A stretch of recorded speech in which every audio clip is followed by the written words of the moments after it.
Okay, this is the intro to the recording for the Sabbath service for the 6th day of the second month on the sacred calendar, 11th of May, 2019. This will be streaming live on Facebook Live Sabbath Service page, and this recording will go into the archive. We'll begin just as soon as we get a green light from Facebook Live.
All right, good morning, brethren. Happy Sabbath on this 6th day of the second month.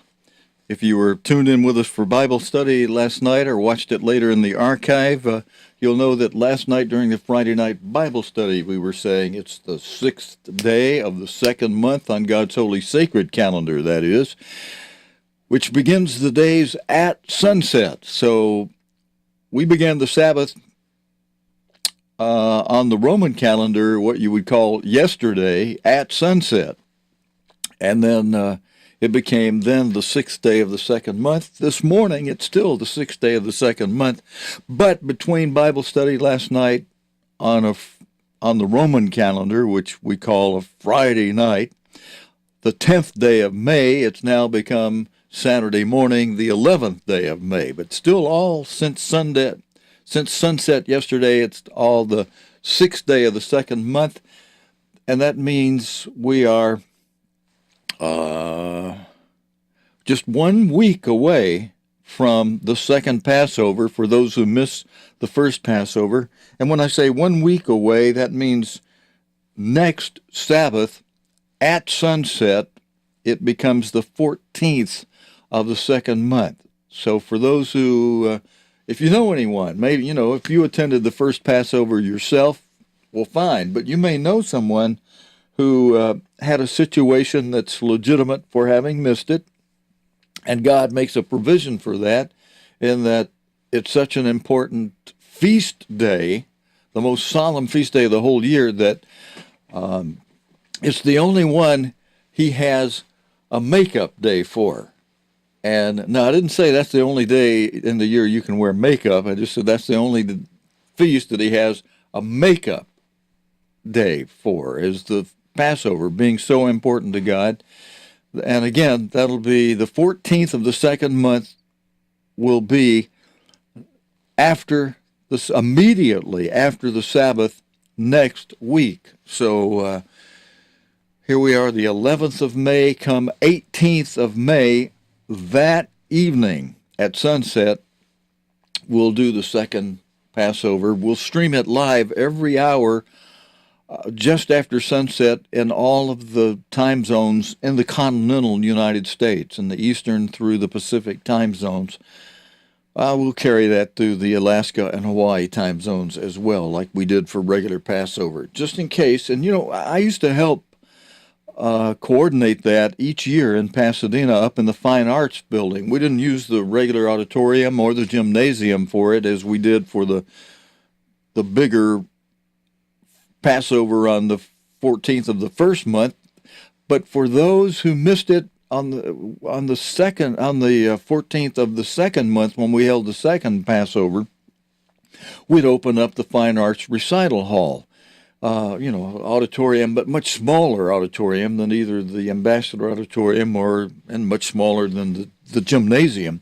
But we'd still have about 40 or 50 people come out every year. I mean, sometimes one year I think it was upwards of around 60 people who had missed the first Passover because either they were sick or were a long way out of town, or just for some legitimate reason they weren't able to make the first Passover. We always had average 40, 50 people that would come up to keep the second Passover. So I know there's some out there who missed it, and maybe they're just coming back around to, hey, this apostasy was wrong, and I need to go back to keeping God's holy feast, including the Passover. And maybe for whatever reason you missed the first. Now, if you observe the first, you don't come back and observe the second. Of course, you could watch it, but you wouldn't do everything you did when you did the first Passover, the foot washing, the taking of the bread and the wine. But if you missed it, God prescribes the time for it to be the 14th day of the second month. And again, that is after sunset, the sunset after next Sabbath. So becomes the 14th. Next Sabbath is the 13th of the second month. At sunset after the Sabbath is over, Saturday night next week is second Passover. That becomes the 14th. Okay, I wanted to be sure people know about that. We've got God's end-time apostle Herbert Armstrong speaking again this morning. Again, and Dominic, I'm sorry I put the wrong date up on the heading for Mr. Armstrong. Last night I think I put 1981. He was actually speaking in 1978 during the sermon that was part of the 1979 World Tomorrow telecast. But he was speaking at the Feast of Tabernacles in Big Sandy, Texas last night. Now in the recording we have for this morning, he was speaking, same thing, he was speaking in 1978 for a telecast that was aired in 1979. However, he was speaking overseas in the Philippines during this telecast this morning. He was speaking overseas in the Philippines, and it was recorded and used in a telecast in 1979. But we're going to put the actual year in which he was speaking, which was 1978, at the top.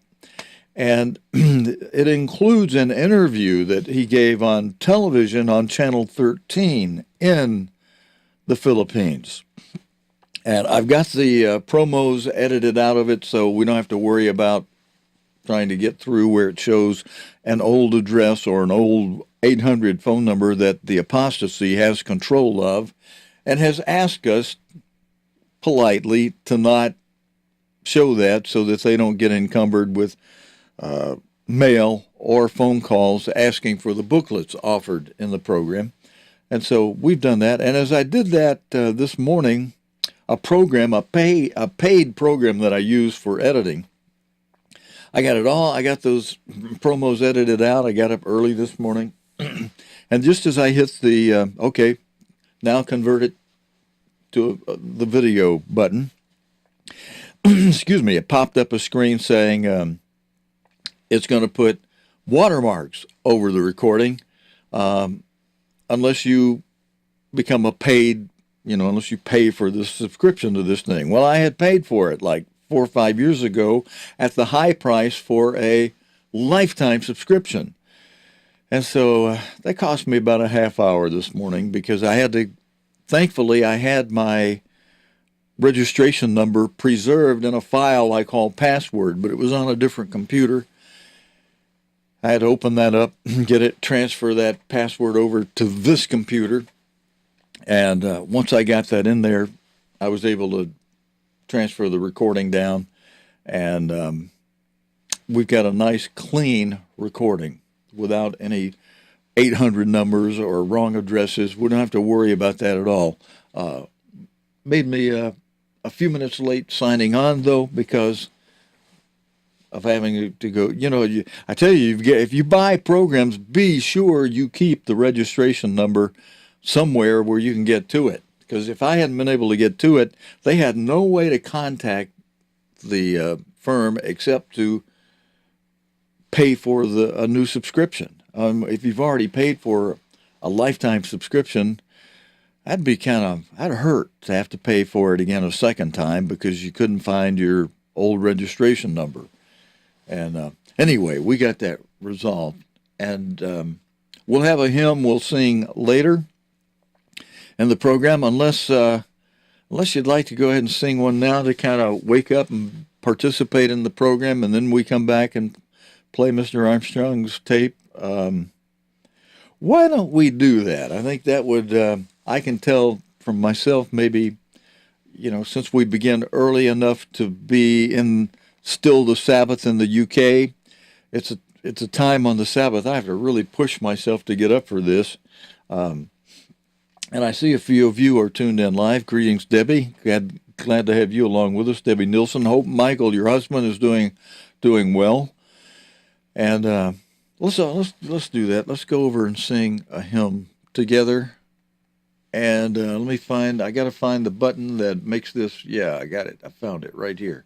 That makes this the right size. And we'll sing from Psalm number 1.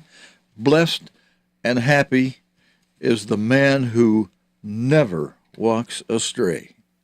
Let's all sing together. The Ambassador Chorale will accompany.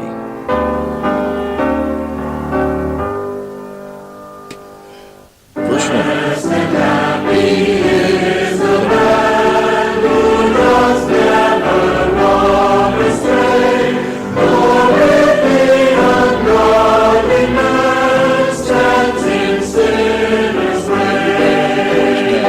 All he does prospers well, but the wicked are not so.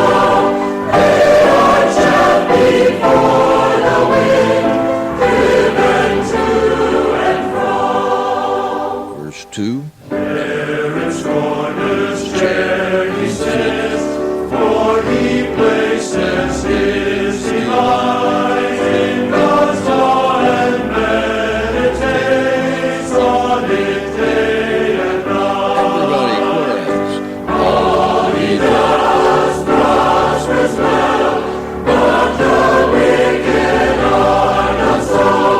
They are chaff before the wind, driven to and fro. Verse 3. We shall be a tree that grows, planted by the riverside, which in season yields its fruit, bring its leaves abide. Final chorus, everybody. All he does prospers well, but the wicked are not so.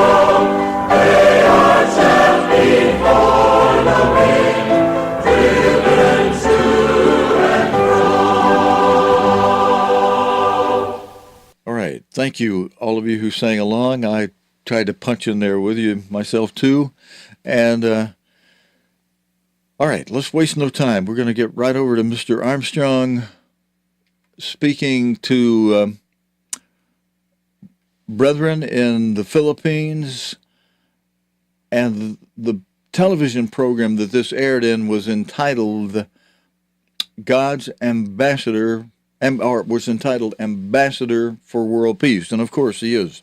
He was God's ambassador for that. God's end-time apostle, Mr. Herbert W. Armstrong.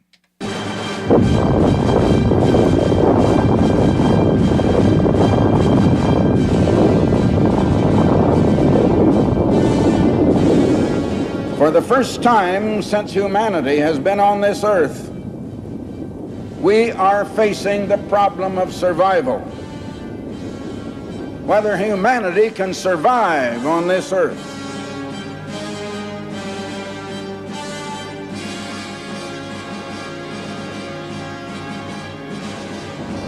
We're living in a world of wars, You're living in a world where governments are being overthrown continually. We've been able to solve the forces and the powers of nature. We've been able to send men to the moon and back. We can build great computers, great technologies, but we can't solve our own problems with ourselves, in our own homes, or with our neighbors, and one nation with another nation. The world today, I know, is headed toward the supreme crisis at the end of this age. I know we don't like to face it. We'd rather get our minds off of it. But it's very important that we face it and we realize what has brought us to this condition, what is the condition in the world, and what is causing it, and where are we going from here, and what is going to be the future. Because your lives, every one of you, is at stake. Now, I travel around the world as a sort of unofficial ambassador for world peace. I talk with heads of governments regarding their problems. I talk with kings. I talk with presidents, with prime ministers, and other heads in governments and men high in government all over the world.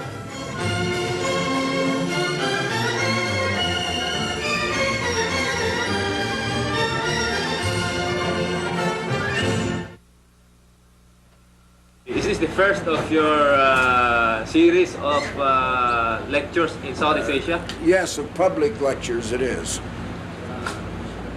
I expect to have them in world capitals all over the world. And could you more or less give us an idea of the subject matters that you're going to discuss? Well, I'm going to discuss the conditions in the world, especially why we don't have world peace when we should have it. In other words, there is a missing dimension in knowledge that is not being taught. What are we? Why are we? Where are we going? And above all, what is the way? What is the way that would cause all of the things we want? We want peace. We want the comforts of life. We want at least sufficient of everything we need. We should have it. May 1974 marks an important date in the work of Herbert W. Armstrong, noted American educator and publisher, as the first of a series of public lectures in world capitals began in Manila. Soon, people all over the world will be able to benefit from his lifetime of learning and experiences and his meetings with key world leaders. Since 1967, Mr. Armstrong has been received by Crown Prince Mikasa of Japan, President Anwar el-Sadat of Egypt, President Thieu of South Vietnam, Emperor Haile Selassie of Ethiopia, Prime Minister Indira Gandhi of India, President Suharto of Indonesia, Prime Minister Golda Meir of Israel, President Suleiman Frangi of Lebanon, Prime Minister Sanya of Thailand, Prime Minister Tanaka of Japan, President Marcos of the Philippines, and King Hussein of Jordan. The inscription, "To my good friend Mr. Herbert Armstrong," signed by King Hussein, is a testimony to the warm friendships Mr. Armstrong has developed with world leaders. Emperor Hirohito awarded him the Order of the Sacred Treasure. The Order of the Sacred Treasure is the most prestigious award that can be presented to a non-Japanese private citizen. Another great honor was presented to him by King Leopold III of Belgium. But I have received one award that I prize very highly from King Leopold III of Belgium,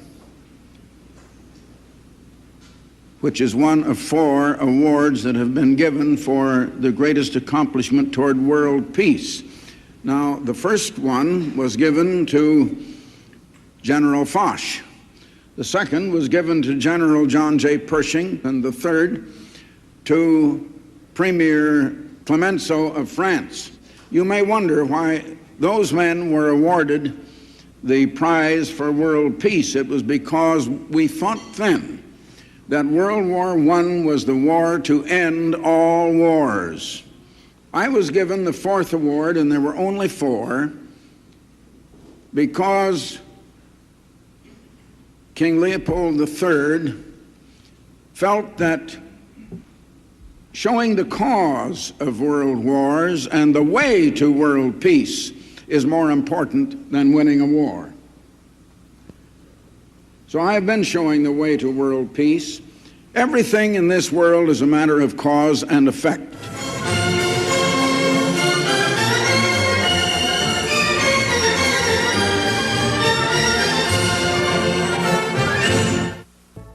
Many attempts have been made to solve the world's problems.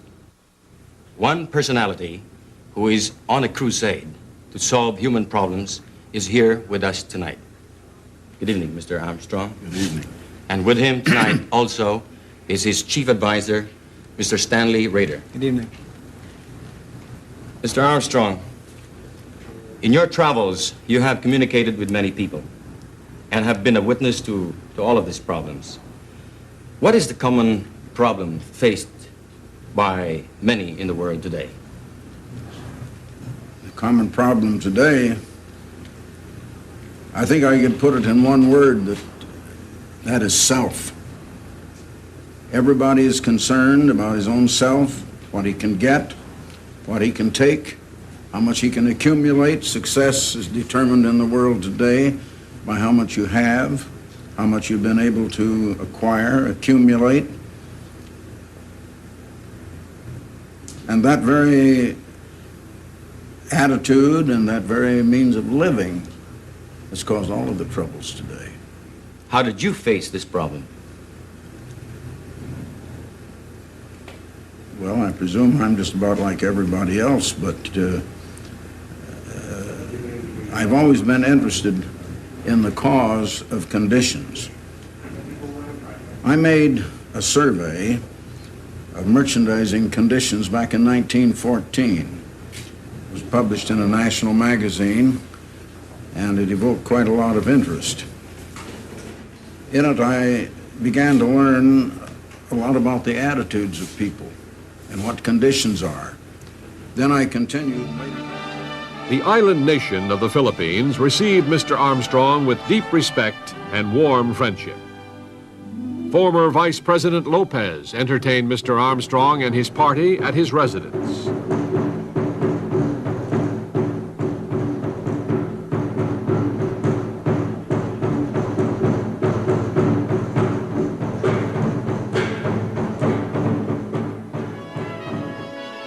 Ramon Bagaching, the mayor of Manila, presented him with the key to the city. Secretary of Social Welfare, Dr. Lim, a close and longtime friend, was one of the prime supporters of his public lectures. During this visit to the Philippines, he was again invited to meet with the president and members of his cabinet. President Marcos autographed copies of two of his most recent books as a personal gift. He enjoyed the recent Plain Truth magazine featuring an article about the Philippines. A gift of Steuben crystal presented to him by Mr. Armstrong was greatly appreciated and admired by President Marcos.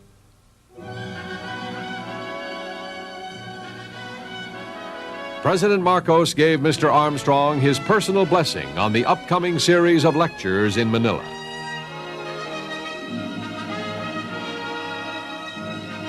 Mr. Armstrong received a very special award in the Philippines from Angeles University.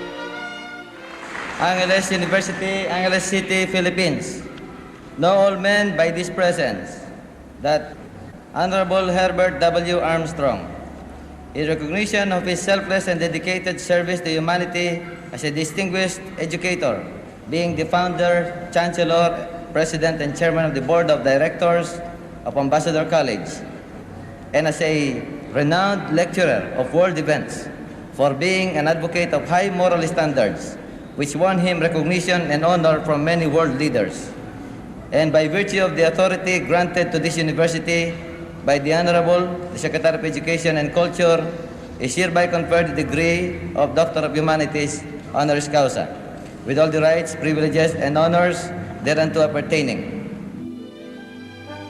At the University of the East, he was presented a plaque after delivering a speech to the student body and faculty. The International Academy of Leadership gave him an award preceding one of his lectures.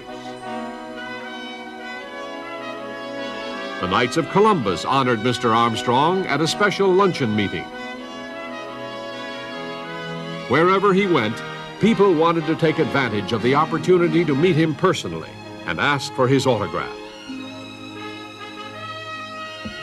I want to emphasize the fact that Mr. Armstrong is a man who is rather unique. And I think almost everybody that has ever met him recognizes that just upon seeing him for the first time. I've been impressed by the fact that people size him up very, very quickly and very correctly. Last September, for example, we were in Lebanon, and we went into the office of the Prime Minister. Now, in Lebanon, the government is a democracy that is divided between the Muslims and the Christians or Catholics. And by constitution, the president has to be a Catholic and the prime minister has to be a Muslim. So we had already seen the president, and we were ushered in to meet the prime minister, who had just returned from the conference in Algiers. And he grasped Mr. Armstrong's hand, and he looked into his eyes, and he said, "Mr. Armstrong, your character can be read just by looking at your face." He said, "Mr. Armstrong, you are a fine man, and you're doing great work. And great men must continue to do great work. Your Secretary of Social Welfare, Mrs. Lim, I think has said it rather well in this brochure that we're going to be handing out tomorrow. She has summed it up rather well when she said, out of a lifetime of sharing his message of love, peace, and brotherhood all over the world, Mr. Herbert W. Armstrong comes to the Philippines, bringing the very challenges which the new society asks from each of us. I sincerely wish him Godspeed as he continues to strengthen the spirit and nourish the soul with the words of God." The teaching of that way of life began in a very small way in 1934. Today, it has grown into a many-faceted worldwide work, and the world tomorrow has remained a major thrust of that work. Well, greetings, friends around the world. This is Herbert W. Armstrong in Tokyo, Japan. I have just come from the residence of Prime Minister Tanaka. The World Tomorrow radio program first aired in January of 1934. It was the development and growth of this program that actually led to the establishing of Ambassador College and the worldwide work Mr. Armstrong is doing today. In the past 3 years, I've had private meetings with many world leaders, presidents, kings, prime ministers, scientists, educators. They know what a troubled world we live in today. Since 1934, Mr. Armstrong has analyzed the trends of world news on the World Tomorrow program. Incisive, pointed, and controversial, the program has built a worldwide audience on the hundreds of stations over which it is broadcast. Every month, 80,000 or more people in the U.S. alone telephone or write in response to the radio and television programs. For further discussions of topics introduced by these programs, the Plain Truth magazine is offered. Its research and writing staff have the major wire services available, as well as correspondents around the world. The Plain Truth has a total worldwide circulation of some 3 million copies with an estimated 7 million readers. It is printed in 5 languages: English, Spanish, Dutch, French, and German. Many other publications offer topical discussions of world conditions, home and family life, religious subjects, and answers to the issues of our time. Our overseas press facilities near London, England, distribute the plain truth and English language literature to Europe, Africa, and Asia. From Australia and New Zealand, the plain truth and other literature are posted to the Pacific nations. Additional offices located in Singapore, Manila, Johannesburg, Jerusalem, Mexico City, and Vancouver, BC, channel information back to Pasadena. Like his broadcasting and publishing activities, Ambassador College is the result of Mr. Armstrong's pioneering efforts to recapture true values. Now, about 27 years ago, I determined to build a college. I knew that the world was on the getting way. Everybody's out to get all he can, and no matter how much it hurts the other fellow, we're not much concerned in this life about the other fellow, which we should be. And I thought that in education we should be interested in something far more than just intellect only. And in the United States, most colleges and universities are only interested in the intellect. And so I founded a college, not a large college in student enrollment. I think it's large in quality, but not quantity. And it's based on this very theory, on the whole man and not merely just the intellect, on the right principles of living, and on that lost dimension in education, which answers the questions of what are the true values. Well, we teach those values in Ambassador College, and today my greatest happiness and joy is when people visit Ambassador College, they do see a very beautiful campus, but most of all, they see beautiful character in students who are learning these true values, who are learning this way of life.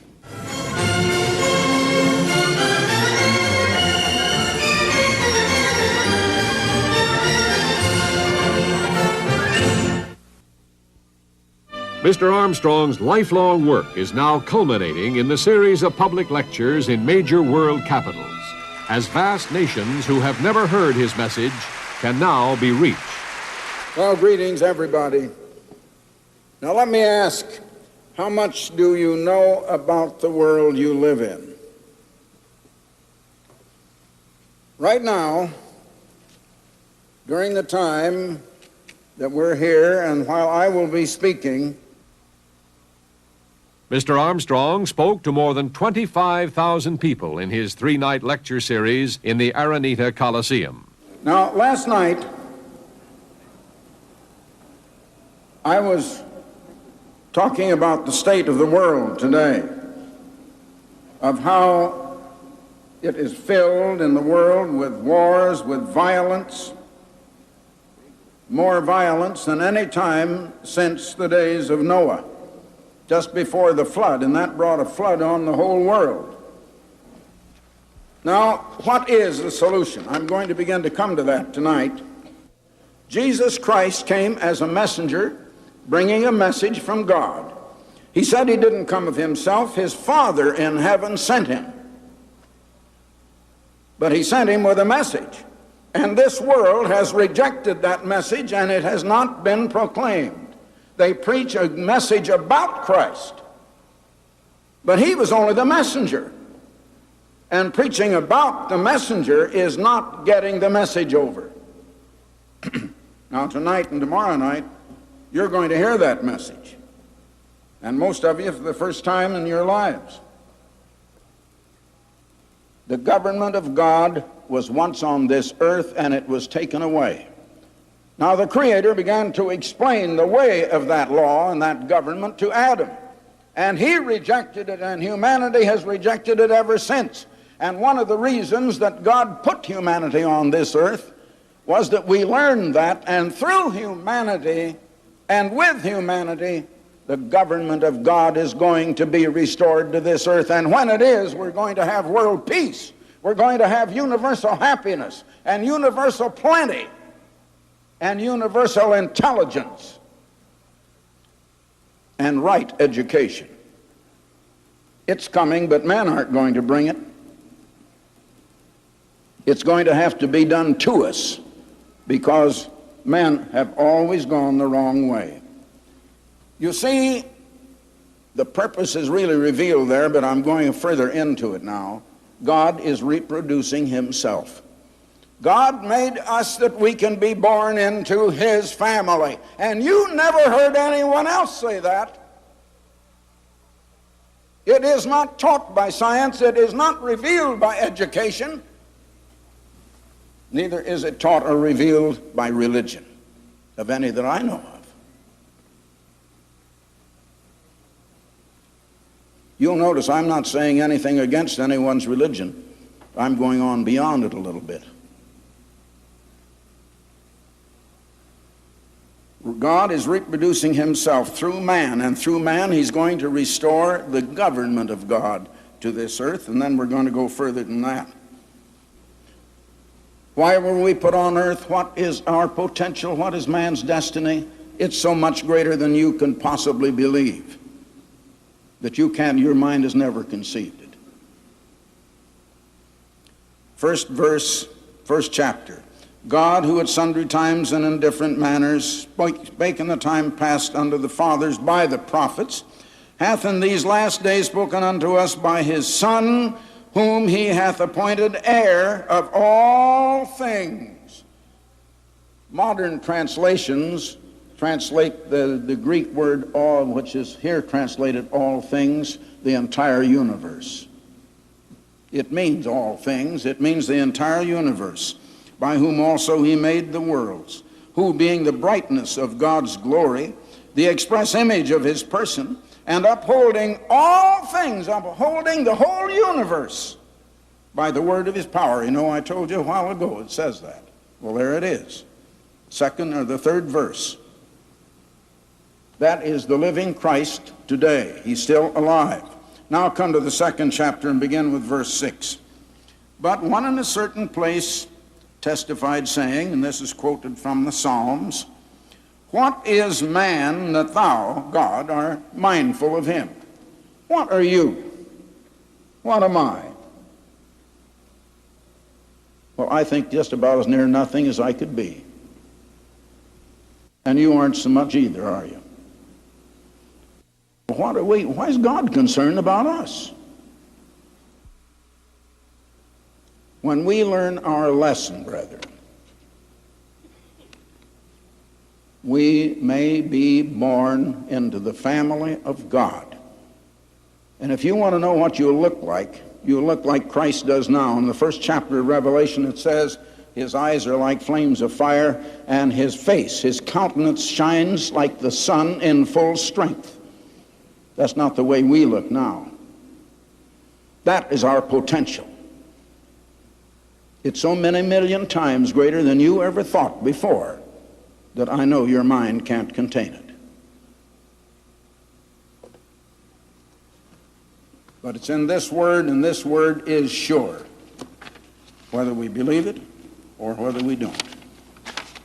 The potential ahead of us is so great, you can't imagine. Now, conditions on this earth are going to get worse for a while. We haven't seen the worst yet.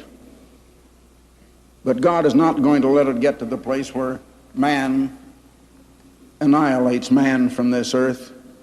It's going to come just about to that place, and then God is going to step in, and he's going to stop this hellish mess, and he's going to send Christ.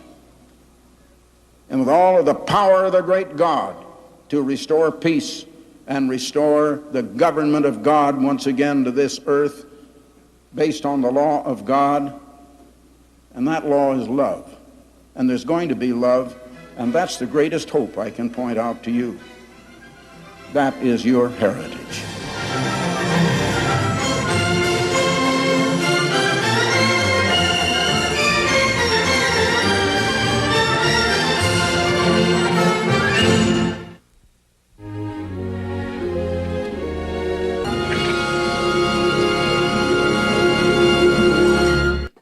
All right, brother, I don't know about you, but I feel there's another outstanding, exceptional program and speaking by Mr. Armstrong that's certainly good to go back and take a look at and review. Some of you may have never seen some of these.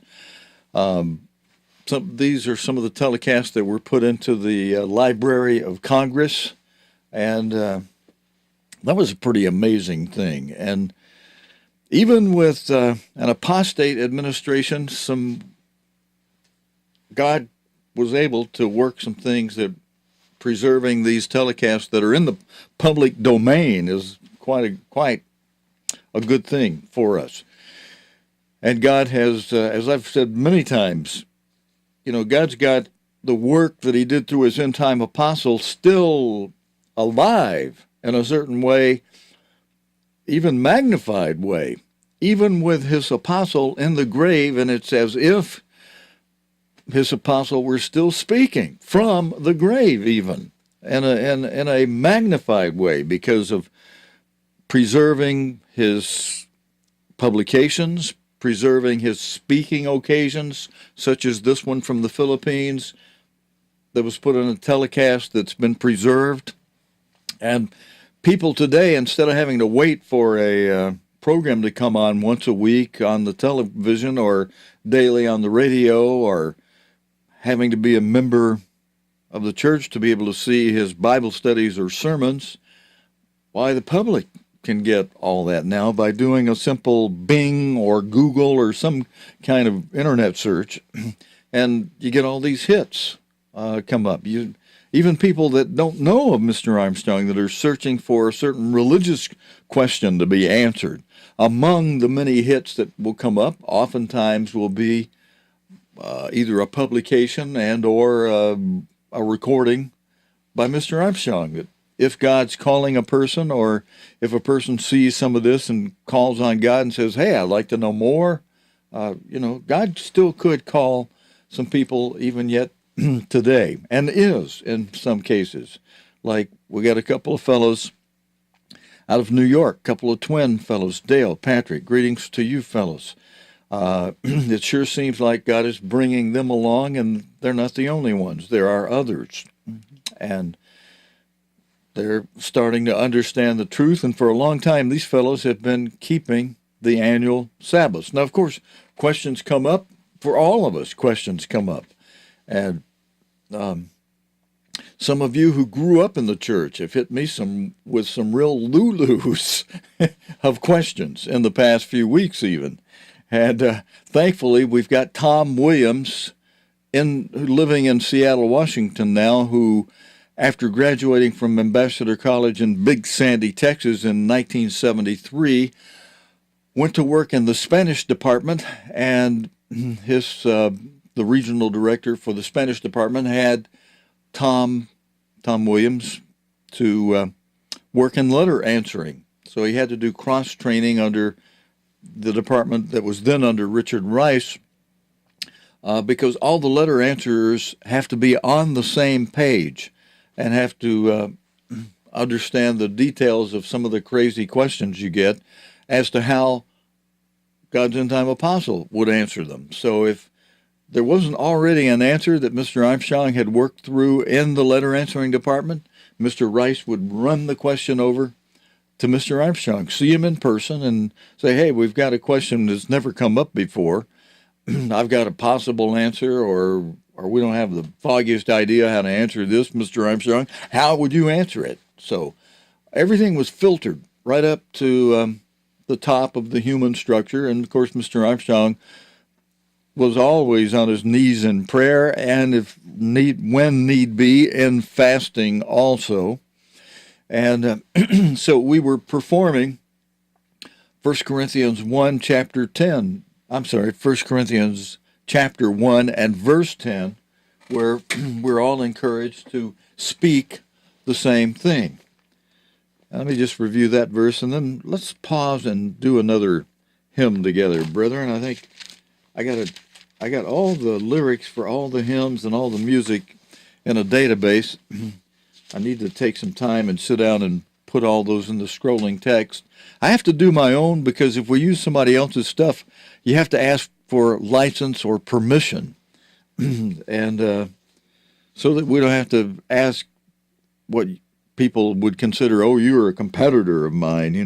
It's unfortunate we're not all one body where we cooperate with one another. But I'll get to that where we'll do more hymns with the scrolling text. I heard from some of you that appreciate that, and good. I think it's a good thing we do some of that together. But verse 10 of 1 Corinthians chapter 1 says, "Now I beseech you, brethren, by the name of our Lord Jesus Christ, that you all speak the same thing, and that there be no divisions among you, that you may be perfectly joined together in the same mind and in the same judgment." Do you notice today that on a couple of aspects of this, how much this is not happening among the various, let's just call them splinter groups for short. You've heard me often call them banana-peeling Church of God groups, with that reference referring to a sentence that grammatical instructors will often use when they're talking about what the adjective is, how an adjective is a modifier of a noun. And they'll sometimes add the phrasing that the adjective is the banana peeling of the parts of speech. In other words, a banana peeling that wraps a banana, wraps a noun and modifies that noun, or even protects it, or makes it unique or different than another banana inside of another banana peeling. And these ministers that start these, what Mr. Collins used to call vanity plate Church of God groups, where they each pick a unique adjective and put it in front of Church of God. Oh boy, we're following Mr. Armstrong. He picked Radio Church of God, and then later changed it when we grew worldwide to Worldwide Church of God for the corporate name.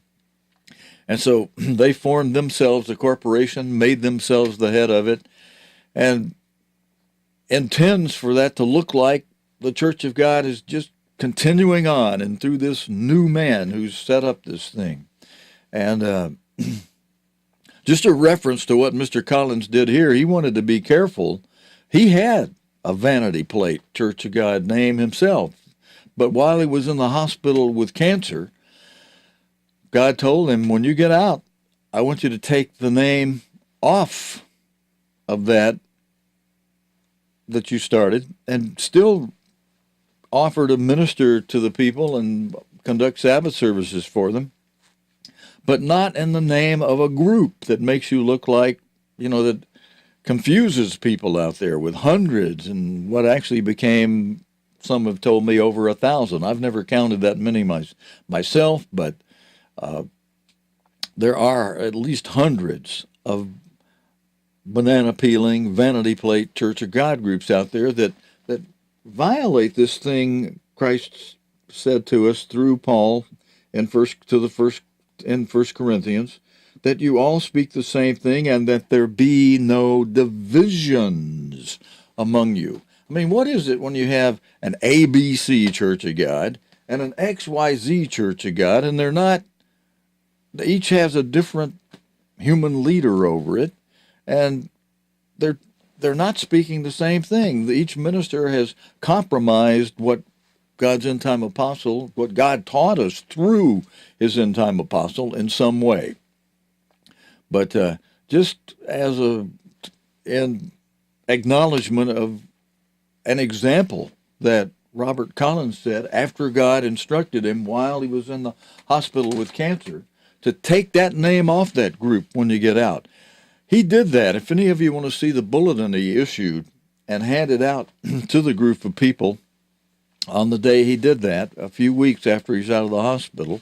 Now, I had to drive him. I had to be his 24/7 caregiver. Well, I didn't have to be, but he asked me, would I? And then he had asked several other brethren that had been in the congregations with him in Birmingham that he knew longer than he knew me. I only came back to Birmingham in 2002. I came in the church in Miami, Florida, went straight from Miami, Florida after a year in the church there to Pasadena to college, And then after college, I stayed and worked in the work. I taught some classes at the college. I worked in several different departments in the auditorium for a while in different functions, and always volunteered with the auxiliary patrol, was ushered for a long time in the headquarters congregation. I just stayed in Pasadena and until my mother asked me to come home and help her and Dad after she fell and had a major stroke, home being the Birmingham, Alabama area. So I was never in the Birmingham congregation, except maybe when I'd come home and visit my parents, and the Sabbath be during that visit, I'd go over to services one day, from time to time, not enough to get to know 400 or 500 people in a congregation. And then when I got home in 2002, after my mother had the stroke, that's well into the apostasy. Although I did attend their Sabbath services, they were still, from 2002 through 2004, they were still the Birmingham congregation was still conducting services on the Sabbath. The Birmingham congregation, under the umbrella of Joe Jr., who at that time was still calling the thing overall the Worldwide Church of God. And some of us said, look, we don't see God having started these splinter groups, these banana peeling groups, these vanity plate groups, because God says, I will build my church, not churches. And Mr. Armstrong used to emphasize, as he would tell us, look, don't be telling people that you're members of the radio Church of God. He told, I've played that recording from 1956 where he said that. And then later in the early 1980s, he said the same thing, but applying it to the name change, Worldwide Church of God. He played a little game on us. I've shared this with you many times. Some of you say, I know this story, Steve. Well, I'm going to tell you again, one very briefly. He asked us to, everybody in the audience, he said, raise your hands now if you're members of the Worldwide Church of God. Now, if you haven't heard this before, this will tell you something. And so, more than half the congregation, about half or maybe a little more, raised their hands. Some of them timidly raised their hand just a little. Others put them on up there. And Mr. Armstrong's looking around, and now he plays it. He says, listen, if you're members of the Worldwide Church of God, come on, put them up high. Put your hands up high so I can see them now. And so those that had their hand just kind of up a little bit, well, hey, okay, he said shove them up high. So they shoved their hand on up high. And some people that didn't have their hand up at all, they looked around and thought, man, am I going to be left out? Is he about to tell us to board the planes for the Middle East? Which, I don't really think anybody thought that. Well, I don't know. Who knows? Maybe some did. But I noticed I was ushering, and I was able to see from up front, look back and see that some who didn't have their hands up, when he said, come on now, raise them up high if you're members of the Worldwide Church of God, some who didn't have their hands up then, well, they shoved their hand on up, shoved it up high. And keep them up now, I want to see, And Mr. Armstrong's looking around, and what he's looking for, he explained.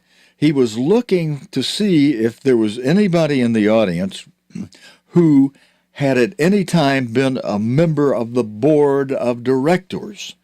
And then, as he looked it over, he didn't see any current or former members of the board of directors in the audience. He said, all right, now, everybody who has your hand up, put your hands down.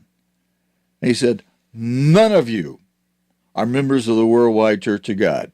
None of you ever have been members of the Worldwide Church of God. Now, I'm sure, right after he said that, I'm sure he shocked some people.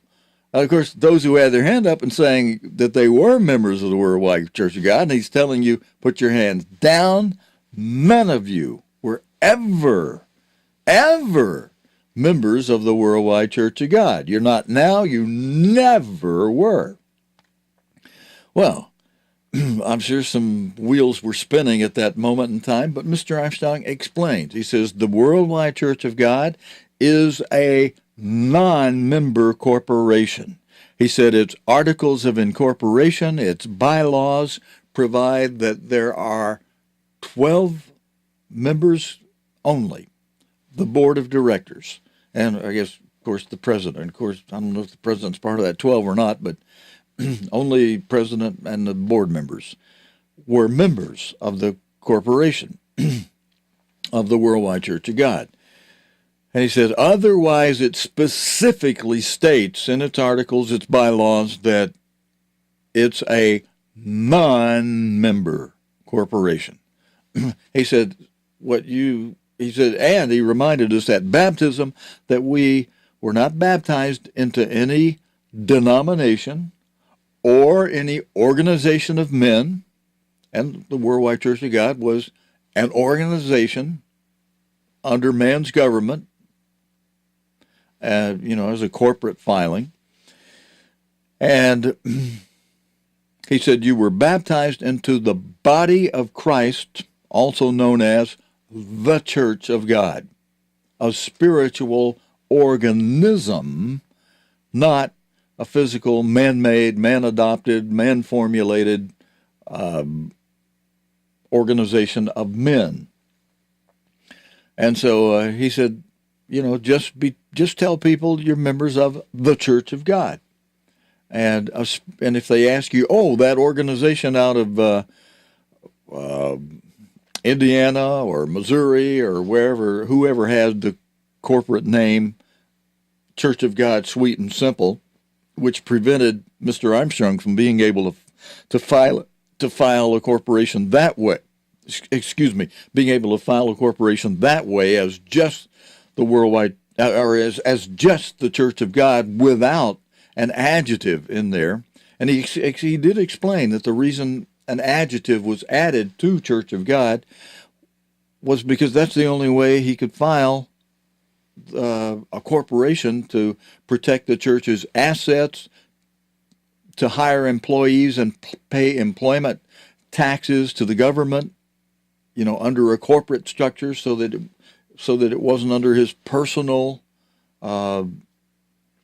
income tax filings and all that. So you could have a separate corporation to handle. We had thousands of employees, 600-700 ministers, a couple of thousand people employed full and part-time out in Pasadena at the headquarters, other employees elsewhere around the world, and all covered by the corporation, a non-member corporation. But we weren't baptized into that corporation or any denomination. The corporation had a denominating effect by having the name Church of God with that adjective on it, radio, and then later Worldwide Church of God. We weren't baptized into that or any organization of men or any denomination. We were baptized into the body of Christ, the Church of God, which Mr. Armstrong explained is a spiritual organism. And it's not a building, it's not an organization, it's you and me that are the Church of God. So, everybody put their hands down when they said they're members of the Worldwide Church of God. And he explained that. And he had explained that originally. That shouldn't have been a shock or new to old. Now, probably there were a number of people who did not raise their hands when Mr. Armstrong asked, how many of you are members of the Worldwide Church of God?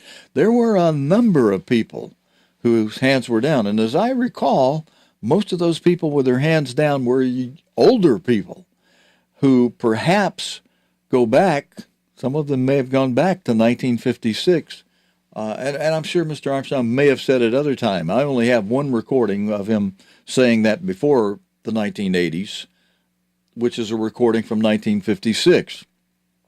And when he asked, how many of you are saying you are members of the Armstrong movement? He asked them at the Feast of Tabernacles in Big Sandy, Texas in 1956. And then after asking that, he said, all right, how many of you are saying you're members of the Radio Church of God? He said, don't be telling people that. Don't be telling them you're members of the Armstrong movement or of the Radio Church of God. He said, just tell people you're members of the Church of God, God's church. And when you say the Church of God, if people ask you, the Church of God incorporated in Indiana or wherever, who's got that name. It's a, then you can explain our corporate headquarters is in Pasadena, and its corporate name, you could explain what its corporate name is. Of course, now, what would you say now? You say, well, I'm members of the Church of God. They say, oh, out of Indiana? Well, no, we're now scattered. We were once headquartered in Pasadena under a corporation then called the Worldwide Church of God. If they want to know the specifics, if they don't ask, though, I wouldn't go into all that. But if they ask you, and if it need to be clarified for them, then you clarify it.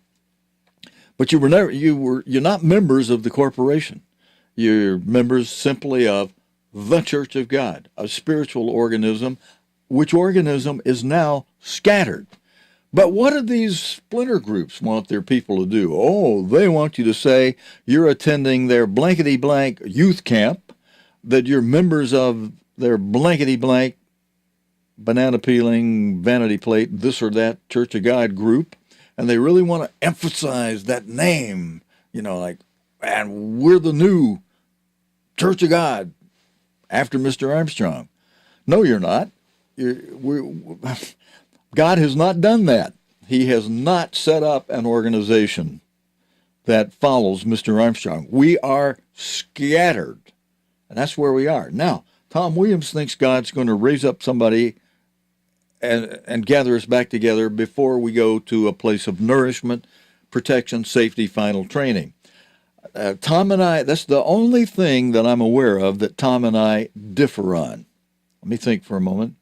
I can't think of anything else. I've been actually amazed that when I'll run something by Tom, without telling him where I'm predisposed, he'll come back and it'll be the same thing I'm thinking, which is what Mr. Armstrong taught. And Tom holds fast to what we were taught. And so I appreciate Tom. So a lot of times when some of you hit me with questions, like a question I got hit with from Leviticus about the how people that were born illegitimately were not allowed into the assemblies of God in the old covenant assemblies. And, excuse me, I ran that by Tom, and Tom came back with exactly what Mr. Armstrong would have taught on it. I shared it with the fellow who asked that question, and it took 2 or 3 writings, but finally, because he didn't understand it first, and I had to re-clarify a few things, that I ran it by Tom, and Tom said, well, blah, blah, blah, and so I went blah, blah, blah back with the guy, and finally he said, hey, boom, I've got it. If you're tuned in, we were both really happy to hear that, that, whew, okay, and it made sense to a fellow who grew up in the church, and it was in line and in harmony with 1 Corinthians chapter 1, verse 10, with us all speaking the same thing, which we can do, even while we're scattered. And we will be gathered back together again, at least at the time of Revelation 12:14, when God has the 2 wings of a great eagle pick up everybody who is accounted worthy to escape, Luke 21:36, who are watching and praying. The prerequisites for being accounted worthy to escape, those are also prerequisites for standing before the Son of Man, which means in the first resurrection. And so you want to be in the first resurrection, you may say, well, I don't need to escape to the place of protection. I'll just stand up against the beast. And when he says, I'll kill you if you don't work on the Sabbath, or if you refuse to bow down before the image of the beast, we'll kill you. Well, I'll just let him kill me. And then, as Christ says, I'll be in the first resurrection. Well, I mean, if you know you can do that, and that's the way you want to do it, I'm not going to say necessarily more power to you. Well, maybe I will. More power to you. I mean, however, there's a better, not necessarily easier, but because it takes a lot of effort to do those prerequisites. You'll find out if you're trying to do them, it takes a lot of effort to be sure, one, that you're watching every day, You know, as I often mention, we got the program World Watch TV Sunday through Thursday night. I missed last Thursday night, first time I've missed in months, but I'm setting a commitment, keep myself in good health, good sleep, get the program on earlier, so we don't miss any. We need to be praying daily, watching daily, and my program is that program that I took over. Mr. Collins was the original host here. I helped him run the cameras, and after he died, I made a commitment to keeping it going. I tried to find long-time other ministers to take Mr. Collins' seat, and I'd stay running the cameras and helping put the program together, watch the news, pull out the news stories we run on it, etc. And I asked a lot of guys, and nope, nobody wanted to take it over. And so after almost 6 months went by. We were off, and I had committed to keeping it going and in prayer, and I'm fasting about it. The answer came, you need to take it. So I answered and said, okay, I'll take it on an interim basis. And even that thought was in my mind, just take it on an interim basis, just get it going again. And I hated sitting on this side of the camera when we first did that. I thought, oh man, seeing my face on these monitors, I don't like that at all. And sure enough, I had some enemies. When I was a freshman, there was one old fellow that was a senior when I came as a freshman. He went out into the field ministry, and he tuned in on the program, and he immediately wrote in his blog, the most creepiest new splinter. He called me a splinter group, which we're not. You know, we have no group anybody can join. When you fellowship here with us, we're just fellowshipping. It's not part of any blankety-blank, banana-peeling Church of God group, and nothing you can join. And so but he calls me the creepiest of them all. Well, I'm sure when I first started and was behind the camera and didn't want to be, that I was nervous and didn't do so hot. And he takes one of those old videos and plasters it on his blog site and tells everybody, look at this creepy guy. I'm laughing now. I kind of was very unhappy when I first saw that, but then some people responded to it, and he compared me to somebody else who has started a blankety-blank banana peeling Church of God group that used to write he still does write a online newspaper type thing about what's happened in the Church of God, although he calls it Churches of God, which goes against what God says in Matthew 16:18 about I will build my church.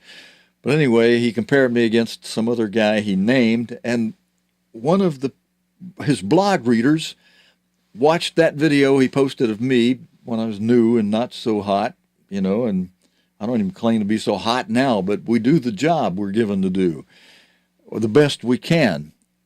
And he watched that, and he watched a video of the other guy that the dill pickle. I'm just going to call him the dill pickle because that kind of closely associates with his last name in a certain way. I'm not going to tell you his whole name. I'm not going to honor the guy that went apostate, very much against Mr. Armstrong, even though he doesn't go along with the apostates. He's against them too. He's out there totally all by himself. He's against Mr. Armstrong, and anybody associated holding fast to Mr. Armstrong, you're creepy and horrible, So he calls me creepy. But one of his blog readers who watched the video he put up there of me and then watched the other guy, he said, hey, well, I watched that. He said, the guy you're talking about, he's a lot better than the other guy.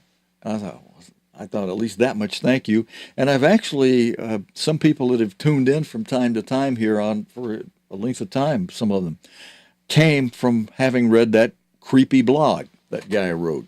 So, you flow with it. Although I have been talking to a guy that when people do that to you, he knows how to deal with that legally and have some of that stuff eradicated off the internet. So I may ultimately use some of those services because when you can clean up things, it's probably a good idea.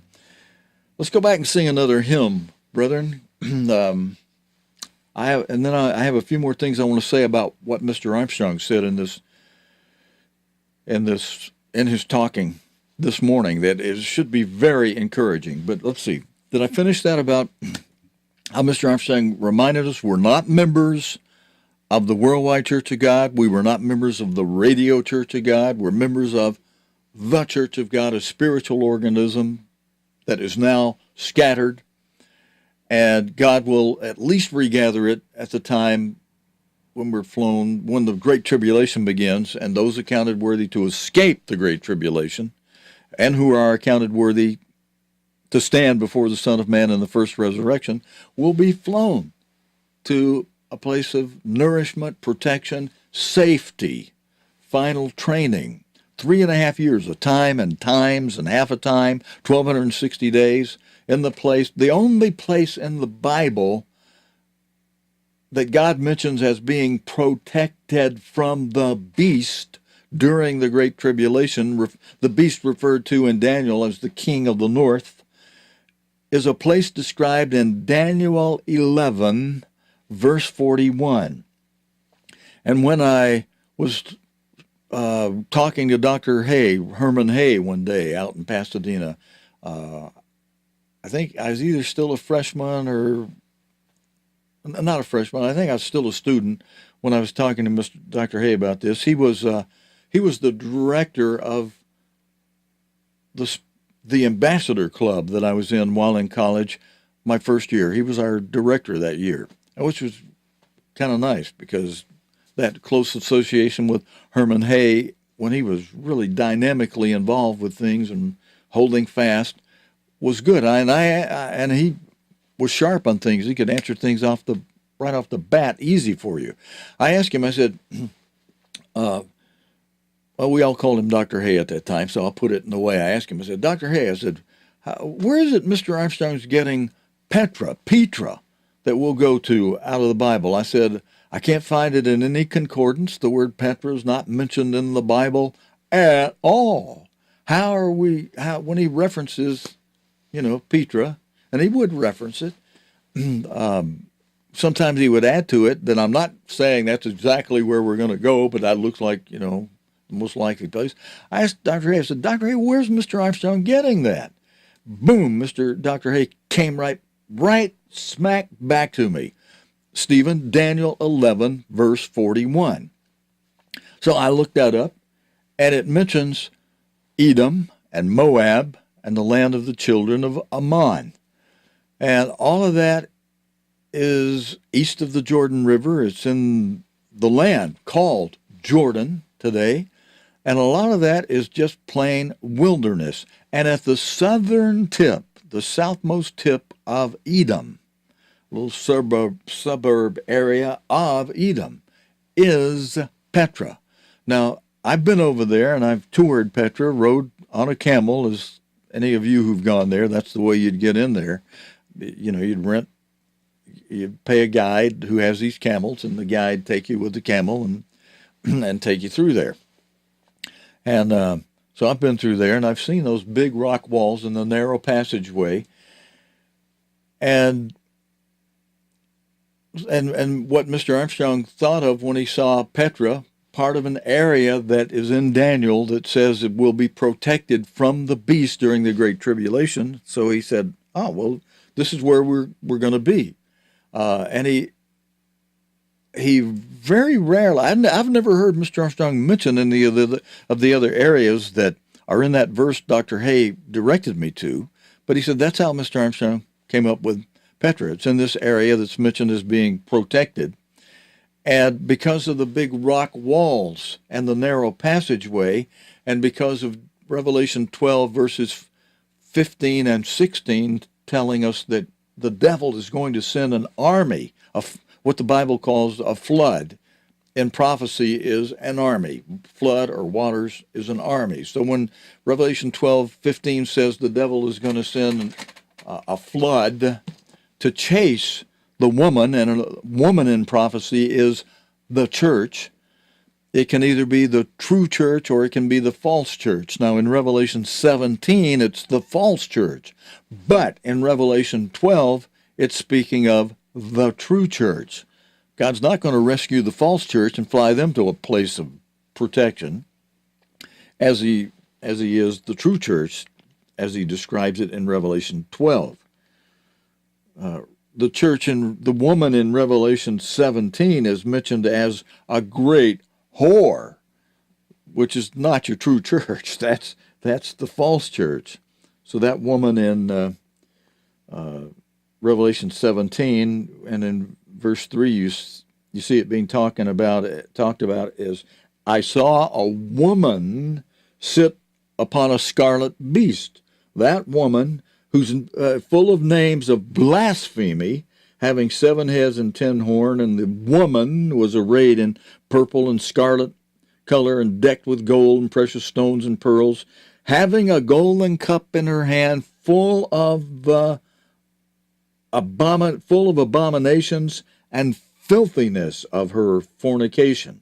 And upon her forehead was a name written, Mystery, Babylon the Great, the mother of harlots and abominations of the earth. And I saw the woman, verse 6, drunken with the blood of the saints and with the blood of the martyrs of Jesus. And when I saw her, that woman, I wondered with great admiration. So the woman in Revelation 17, I just wanted to show you a few verses, how you can see, okay, that prophetic woman being a church is the false church. But in Revelation 12, let's contrast that just a little bit. I know I said we're going to sing a hymn. I haven't forgotten. We'll go away and sing it, but this is important, very important for you to have. Brethren, I had to do this morning as I always do. I said, God, when I open my mouth, you please fill it. And as I sat down, God hadn't filled my head with anything when I first flipped on the on-air switch, and I thought, okay, I'll go right to Mr. Armstrong, and we'll maybe review a little bit of the things he says, which was so inspiring in that telecast. If you missed it, if you tuned in late, be sure and go back and see the beginning where Mr. Armstrong is featured in a telecast that was entitled Ambassador for World Peace. Very well done video with excerpts from his speaking in the Philippines and being interviewed on Channel 13 in the Philippines, and even when Stan Rader was being loyal to Mr. Armstrong, Stan Rader speaks and speaks of how Mr. Armstrong was received by dignitaries around the world. And that's good to see, so that you get a perspective of what God was doing with his apostle that had to be doors that God was opening. I mean, those of our enemies who say, oh, Mr. Armstrong just bought all those appearances. No, he didn't. You can't do that. There are people who set up these vanity plate, banana peeling Church of God groups who have, some of them are large, and they've been able to replicate the auditorium, and one of them has been able to buy a G2 or G3 jet aircraft of the type Mr. Armstrong flew around in. But has he been able to line up visits with kings and princes and people in great authority like that around the world? And he's got lots of money behind him. No, he has not. You can't just buy that. God was opening up those doors. It's very clear, very apparent. And the works, the mighty works God did through his apostle is one of the proofs of the apostle. We were one of the proofs of his apostleship. Now we're all divided up now, and you may say, okay, well, look, that guy you're calling a who calls himself an apostle, and greater, calls himself a prophet even too. He elevated himself just, in several ways. Excuse me. The proofs of an apostle are those whom are evidenced by those God has called. That's one of the proofs. And you say, okay, look, he's got a lot of brethren. Yeah, but those brethren were not people that came up through a work God did through that man who put himself in as a leader over a late-time group. They were existing brethren who he was able to just corral and flock into his vanity plate Church of God group. I know I'm speaking kind of roughly and stepping on the toes of some people, but brethren, we should be aware of what's happening. You should know the state of your flock. We're told in the Bible, referring to when a man has cattle, know the state of your affairs and your flock. Know if you got predators and enemies out there working them against them. And so we should know what's going on today and be aware and think about it. Not overmuch, not get into a real negative, pessimistic attitude about it. And there are some brethren who have been allowed themselves to be corralled and that are behind, and they love the fellowship here and there. And fellowship is a good thing. So I try to not overspeak against too much that's going on. In fact, sometimes until God intervenes on something, you have to let the status quo just let it go. I mean, I used to have some people pitching me, hey, go in and disrupt what they're doing over there. God hasn't called me to do that. I don't think. I mean, to speak to those who tune in here, to speak openly and candid about it from time to time without making that a major all the time rant, but just to speak of things in fact of what's happening. But you can't buy your way before, now maybe one time or whatever, but God's especially not kept that from happening now. You can't buy your way before. The one man's wound up getting a meeting with some of the people that were part of the dig, but that's not the same thing. That is not the same thing. God opened up these doors for Mr. Armstrong. If you missed that telecast, be sure and see that. It gives you a good feel with even though he went disloyal to Mr. Armstrong, even with what Stanley Rader was saying then about giving his impression of when they meet people in high office around the world, how those people are able, because of the spirit God put in Mr. Armstrong and having trained him over many years, beat him down, and Mr. Armstrong stayed with God, learned the humility, learned the love for our fellow man, such that even the Muslims, that Muslim leader in Lebanon, the prime minister of Lebanon, who had to be a Muslim, and the other leader had to be of the Christian faith, that Muslim prime minister noted that he could tell from the demeanor and even from Mr. Armstrong's face that there was something good going on inside the man, which is something that God, by God's Spirit, put in and developed within Mr. Armstrong. And we should have him on a pedestal, not where we worship him as if he were God the Father, of course, when we pray to God the Father, and we recognize that Mr. Armstrong at the moment is dead, but God continues to speak through him, through his preserved publications, through his preserved the recordings, preserving his speaking occasions, which are good for us to hear, especially when we need and want to do as God tells us through the Apostle Paul in 1 Corinthians 1, verse 10, that we all speak the same thing. Now, what about not having divisions? Well, the ministers who've created these divisions need to read that with prayer and fasting. The people who are backing them up. If you want to go fellowship, if you're backing them up financially, you're giving them a false support that they really shouldn't have. But if they see you go fellowship with brethren, if they allow their doors open for that, but you're not, if you're not supporting them financially, they might get the message. That, hey, maybe I'm doing something wrong. Maybe I better fast about this and think about what God said through Paul in 1 Corinthians chapter 1, verse 10, about there being no divisions among us. And when we're scattered, we got to recognize that's how we are. We're scattered. Is that a wonderful way to be?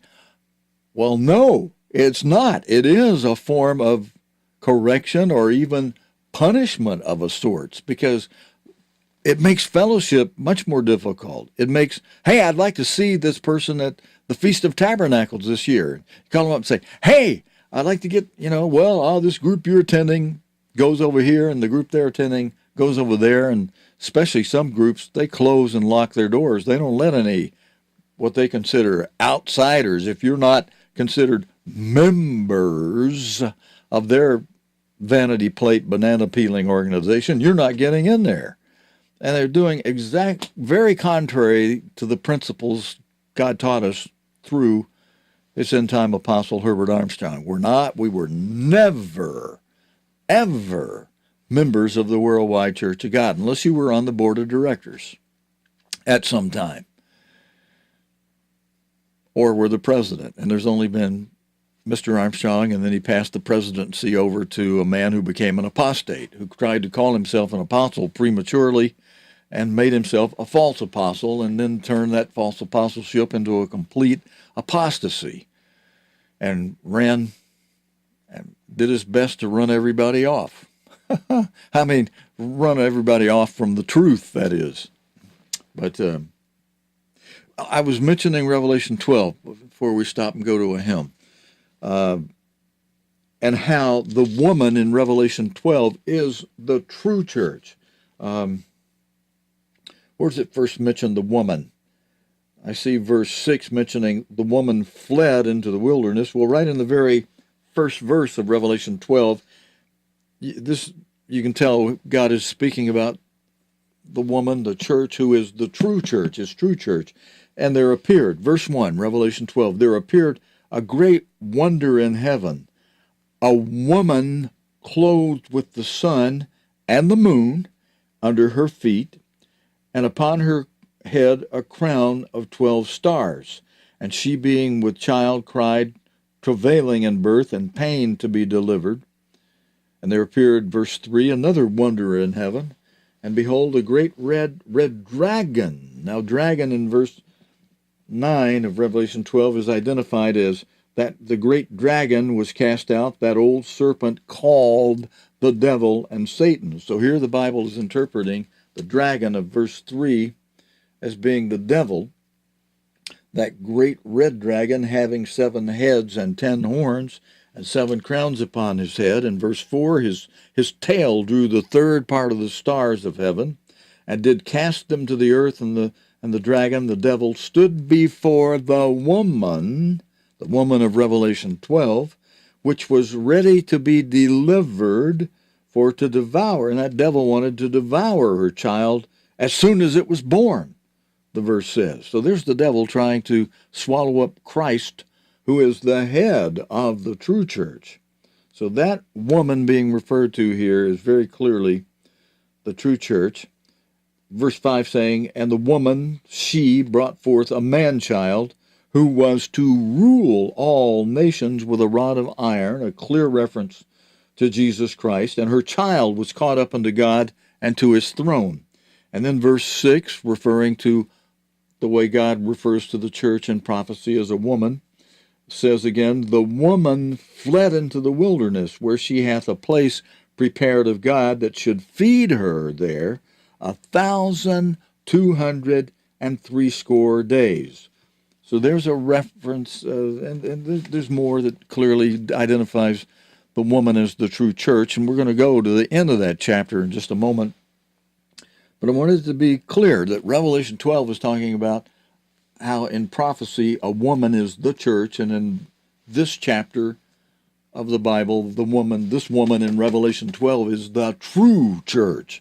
But you go on, as we just did a moment ago in Revelation 17, you see that woman that sits upon a scarlet beast, that's a false church. So a woman in prophecy is the church, and there's 2 churches, the true church, the false church. Now, what of these church groups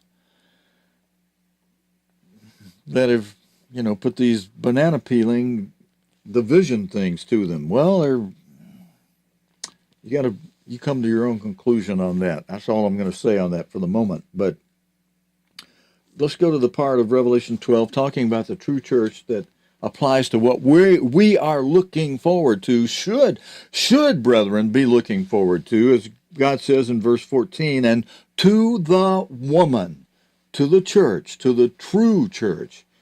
But now, even among the true church, we're going to have two portions of that church. We're going to have, there's 7 eras of the true church.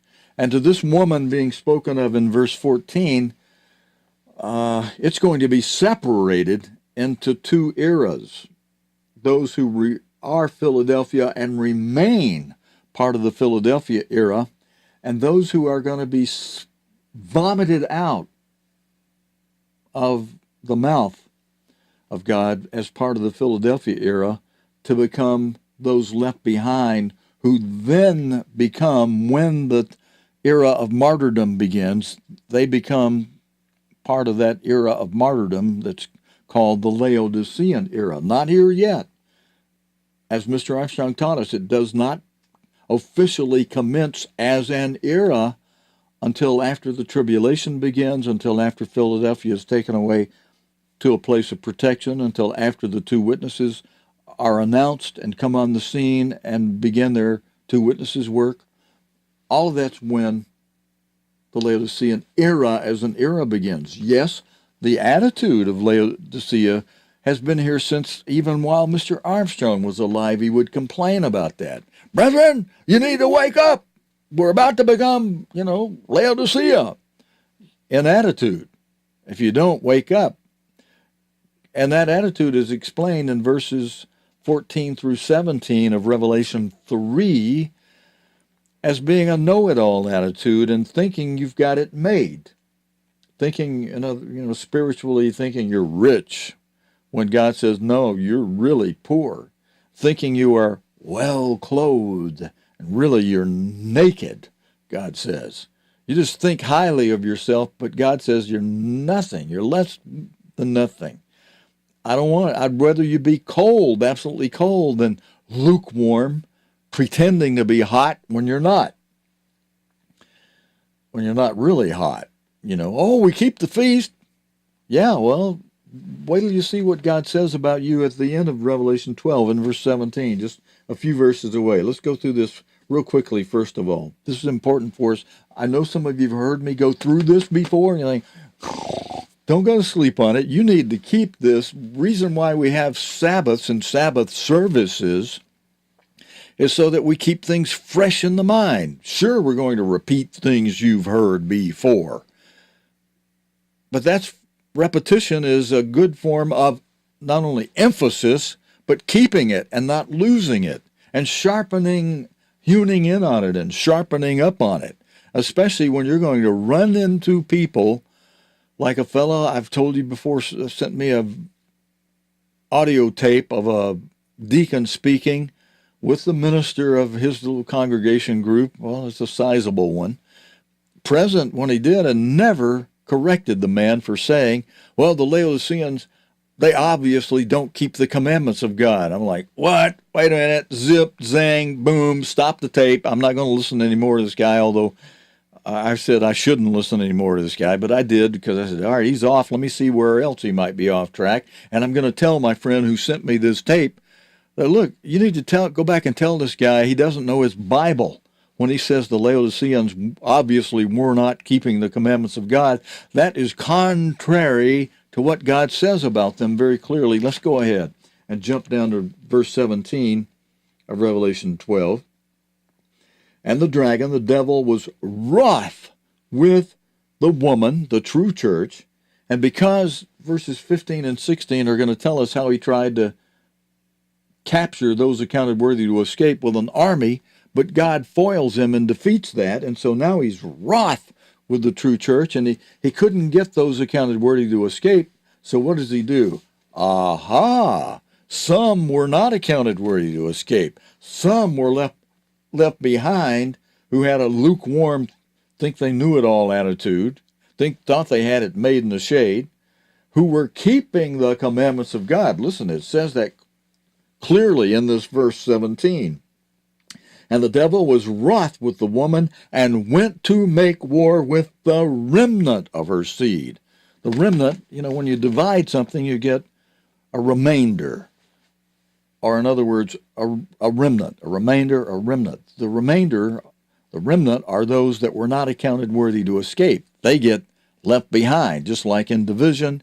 You get something left over that doesn't evenly divide one number into another. You got this remainder. Well, that's what we have in the true church. Those who are not accounted worthy to escape are the remainder or the remnant who weren't divisible evenly. They weren't accounted worthy to escape, so they're left behind as a remnant. And so the devil says, chomping at the bit, he says, aha, and full of wrath. I couldn't get those accounted worthy to escape, but you people out there who didn't watch and pray, aha, you got left behind, baby. I'm going after you. That's what it says right here, 17. And the dragon was wroth with the woman, because a lot of them escaped, and his army couldn't catch him. God opened up a hole and swallowed the devil's army. We'll read that in a moment in verses 15 and 16. And because he couldn't get those accounted worthy to escape, and in his wrath he went to make war with the remnant of her seed. Those left behind, lukewarm, not accounted worthy to escape, who keep the commandments of God. Listen to this.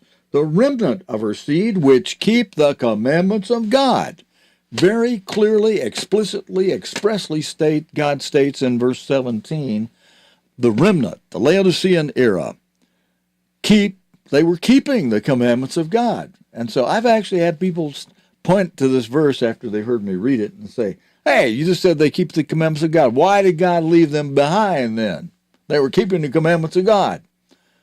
As if something's wrong here. Well, yeah, it is wrong, but it was their attitude. Even though they're keeping the commandments of God and have the testimony of Jesus Christ, they know he returns to bring the kingdom of God restored to this earth. He ushers it back in after having conquered Satan in the supreme battle of world rulership while he was here in the flesh almost 2,000 years ago. But these people were keeping the remnant. They were keeping the commandments of God. How come they are a remnant? How come they're left behind like this? Well, keeping the commandments is not living by every word of God. There's more. You got to follow the instruction Christ gave. I'm going to repeat this. Some of you heard this dozens of times from me, and don't go to sleep on me when I say this now, to your own hurt. They weren't following Christ's instruction in Luke 21, verse 36. I have that where I can pop that up on the screen for us. Back that up to where I've got it preserved. There it is. Okay, I'm going to bring it full forward for a moment. You see Christ himself speaking, recorded by Luke here in verse 36 of Luke 21, saying, watch and pray always. The therefore, I've covered that a lot of times, goes back to verse 35, where Christ is telling us that the fifth seal, the great tribulation, comes as a snare. Shall it come on all them that dwell on the face of the whole earth. It comes as such a surprise, such a shock, so unexpectedly that the whole world is caught off guard when this fifth seal, great tribulation, comes. And that's why in the very next verse, Christ then says, therefore, because the fifth seal comes as a snare, unexpectedly, because of that, you better be watching and praying always. Why? What will that do for you? Here's the carrot, the promise Christ holds out. This is what this will do for you. So that you may be accounted worthy to escape all these things that shall come to pass. Only the first four seals of the seals of Revelation are active. They tell you where we are time-wise. And Christ was speaking between those first four seals and the next seal, the fifth seal, Great Tribulation, when he said, so that you can escape all these things that shall come to pass, beginning with the fifth seal, Great Tribulation. And that's something well worth escaping. It is not like Mr. Armstrong's son, Garner Ted, used to say, oh, God can protect you right in your homes. Well, sure he can under ordinary circumstances, but when your home has been blown up and blown to bits along with the rest of the city in which you live, Russia already has missiles with hydrogen bombs pointed at 130 of our United States cities. And don't think you're left out of the equation over there in the United Kingdom. The beast will get his hands on more missiles, those being made secretly by Iran, and they'll make their own. And Germany, a master at making military weapons, they already have, they've got them. And a lot of these missiles that are under what the old agreement with the United States was that, you can't make certain range missiles that can be launched from land. Well, those that could be launched from submarines, you can just convert them to launch them from land. They've got missiles that'll get to the cities of the United Kingdom too. But as Vladimir Putin announced on March 1 last year when he was giving his address to the nation of Russia, and news picked it up and carried it, and he was saying and showed video of how stealth these missiles they have that are pointed at the American cities, 130 American cities. They fly under radar. No present or future defense system can defeat them in getting to their targets with these hydrogen bombs. And he added to that, and not only that, we also have other missiles pointed at all of the United States military strategic command post. So beside the 130 cities of America, they've got missiles to blow up all of the major military command posts of the United States. And so, and that's part of a prophecy from Ezekiel 6:6 saying, if you people, you birthright sons of Joseph, Ephraim in the United Kingdom, Manasseh in the United States, if you don't repent of disobeying God, all of your cities will be laid waste. A prophecy from God through Ezekiel for us in these latter days that could never have been done before the invention of the hydrogen bomb. So that's for us, our latter days today, and especially and specifically for the descendants, modern-day descendants of Joseph, who got the birthright promise, the double portion promise, Ephraim in the United Kingdom, Manasseh in the United States. And to escape that, Christ holds out a nice little promise here. You can escape that. You're going to be accounted worthy to escape all of that blowing up of the cities of America and of Britain by watching and praying always. I was saying that takes an effort. Try it if you're not doing it already. First of all, you got to watch. Now, I got a program that helps with that. We do Sunday through Thursday night. Like I said, we missed last Thursday, but I'm going to make a commitment to, which I've done. And when I'm tired and even feeling sick, I make myself go ahead. I let myself off the hook last Thursday night. I kind of apologize to you for that. I wound up, God kept me up almost all night. Well, he didn't keep me up. I kept myself up. I thought, how stupid of me not to have gone ahead and pushed through the program, because I wound up as if I was used to that schedule. I stayed up as if I'd done a program anyway. Lost all that sleep. I thought, dumb. Anyway, so, well, maybe not totally. I probably was pushing myself a little extra hard, and I got a lot of trials on my plate I've got to deal with. Some of you have had that. I'm praying for some of you who have those trials. I understand them. I'm facing them myself.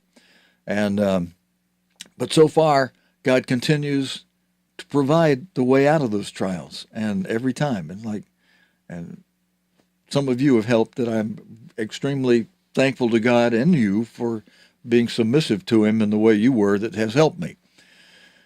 But you can be accounted worthy to escape all these things that shall come to pass, beginning with the fifth seal. The next, which is, as God's end-time apostle put it in these words, is the next major event in prophecy to be happening. And since the time Mr. Armstrong was alive and spoke those words, it still remains to be the next major event in prophecy. It's even caused one minister I heard, I'm amazed. He said, well, it didn't happen while Mr. Armstrong was alive, so forget it. It ain't going to happen. I'm like, what? You know, just because God delayed things, he did that for you and me to give us time to put the sin we need to put out of our lives that we haven't been as active as we should have been doing. I mean, look at the people that think everything is hunky-dory because they've got the ABC group or the XYZ group they can go over and fellowship with and call themselves a member of, when Mr. Armstrong told us, don't be calling yourself members of an organization of men.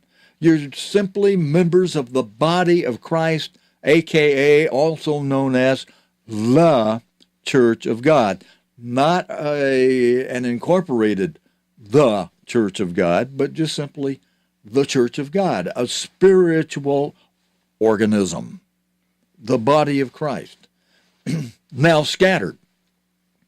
And we need to realize that's the situation we're in, which should make us pray more and pray with fasting more, because we are, brethren, whether you realize and like it or not, we are in trouble.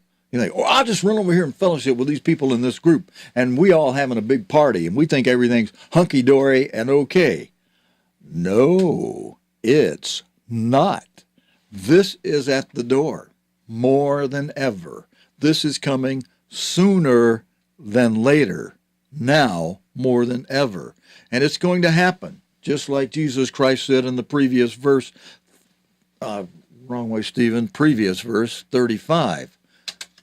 Of Luke 21, where Christ announced, when this thing comes, it's coming as a snare, like a thief in the night, totally unexpected, on tout le monde, the whole world.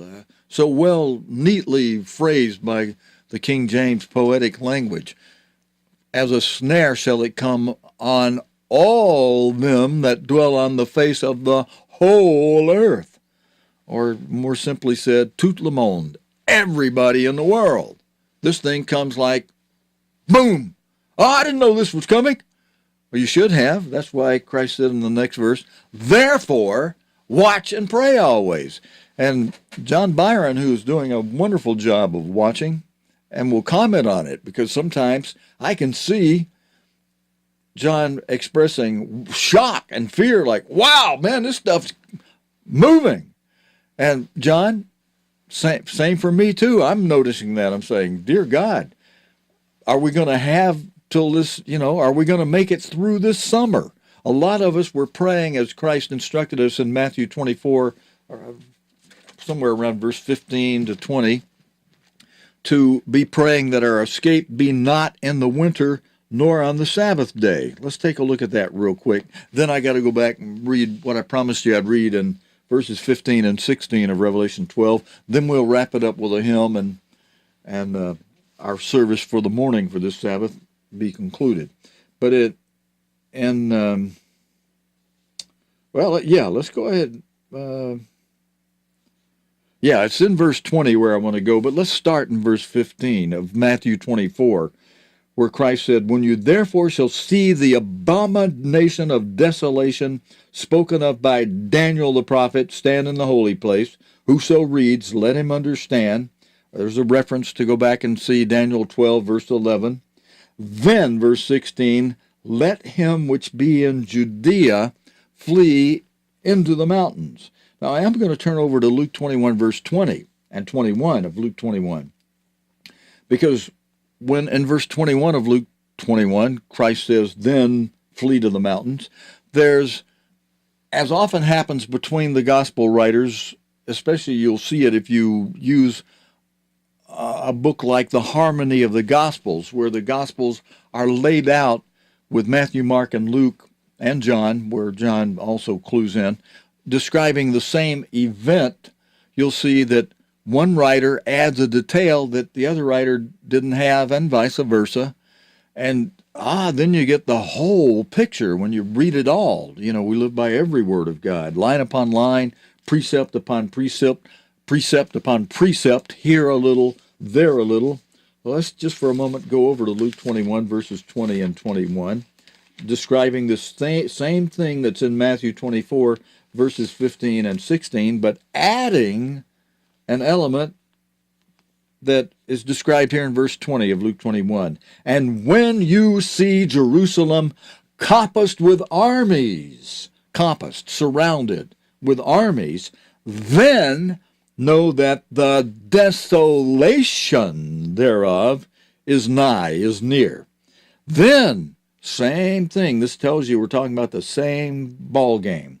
Verse 21 of Luke 21. Then let them which are in Judea flee to the mountains, and let them which are in the midst of it depart out, and let not them that are in the countries enter thereinto.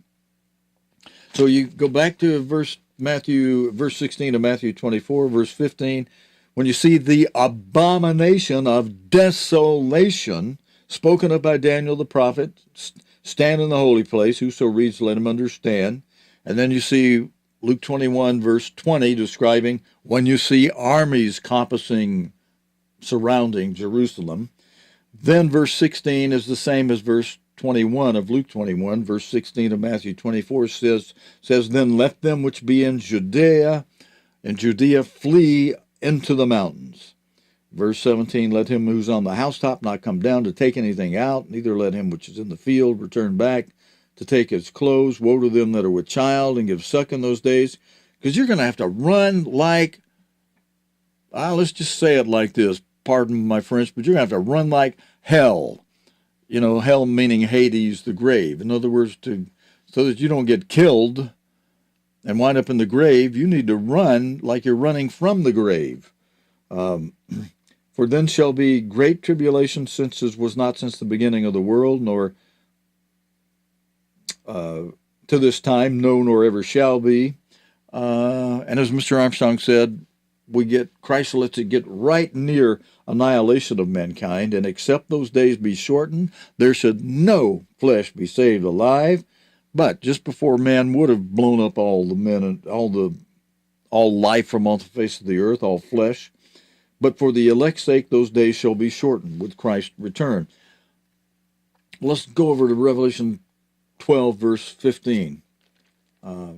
Verse 14 showing that those accounted worthy to escape shall be flown on two wings of a great eagle. Verse 14 says, to the woman, to those, to the true church, the portion of the true church that's still Philadelphia, accounted worthy to escape, shall be given two wings, or were given two wings of a great eagle, that she might fly into the wilderness, into her place where she's nourished for a time and times and half a time from the face of the serpent. And then verse 15, the serpent, the devil, is going to send an army, and the serpent cast out of his mouth water as a flood. Water and flood, Old Testament describes battles of ancient Israel against armies. Waters, floods sent against ancient Israel, armies coming against them. And so the devil's going to send an army after the woman, after the true church, those accounted worthy to escape, that he might cause her, those accounted worthy to escape, to be carried away of the flood, captured by the army, and either killed or held prisoner. Although with the wrath the devil has, he'd prefer to have you killed. But verse 16 says God intervenes and does not allow the devil to capture those accounted worthy to escape. He says, and the earth helped the woman, the true church, those in the true church accounted worthy to escape. And the earth opened up her mouth and swallowed up the flood, the army, which the dragon cast out of his mouth, which the dragon sent against the woman accounted worthy to escape. And then I already read to you verse 17, where it says, after that, after the devil is foiled from capturing those accounted worthy to escape, man, he is wroth against God's true church, and he goes after the remnant, those who were not accounted worthy to escape, who got left behind, who were keeping the commandments of God, but they weren't watching and praying always. Now, as I mentioned, the World Watch TV program, Sunday through Thursday night, helps you. I spend the day digging out the news stories. In fact, Thursday night, I had dug out the news. I was just so feeling tired and sick, and it was late. And I crawled into my bed, and I took somebody's advice, well given. But you don't know me very well. I know you gave it well, but you don't know me. It did me more harm to not do it than it would be if I had plunged myself through it, even tired. Got off nearly always. I can be feeling awful. I go ahead and do the program, and when I'm finished, God's left me with a good feeling inside. Like I'm saying, hey, okay, thank you. And if I don't do it and I'm feeling bad, then I feel even worse. And then I'm in a very negative frame of mind, and I have to say, oh, God, I failed on my commitment. So I'm going to make an effort, brethren, to really, hold myself down, hold myself to the wall, and keep that program going, so that the watching part is made easy for those of you who work or you're recovering from health issues, whatever. I'll do that work for you. You just watch and see what you need to see. But this other part, that's the real effort that nobody else can do for you. You got to do your prayers yourself. Somebody else, I'll pray for you. I'll do your prayers for you. That don't count. You cannot delegate that. Or the person that did the praying for you will go and you'll be left behind. And that's the harder part. As you try it, I think you'll want to get up. You'll only want to say a few words. You won't really put your heart and mind into the people suffering the first 4 seals. And what should we be praying? We should be praying for those affected by the seals that are caught in war. If they're killed, they're killed, but they're, and of course they lost their lives. Those of their family, though, who are left behind and lost loved ones or who were injured or lost their property, they're hurting. God wants to see us care for those. Christ cried. He cried for people. We need to be following his footsteps. We need to care about what is happening in the world to people. It's not happening to us right now. But if we want this protection God offers, we need to show him we care about the people to whom it is happening. So that's what you need to be doing in your prayer, praying without ceasing, with all your heart, soul, might, and mind about those affected by. I got to stop. We got to sing a hymn and close up. We're 3 minutes away from being out of time.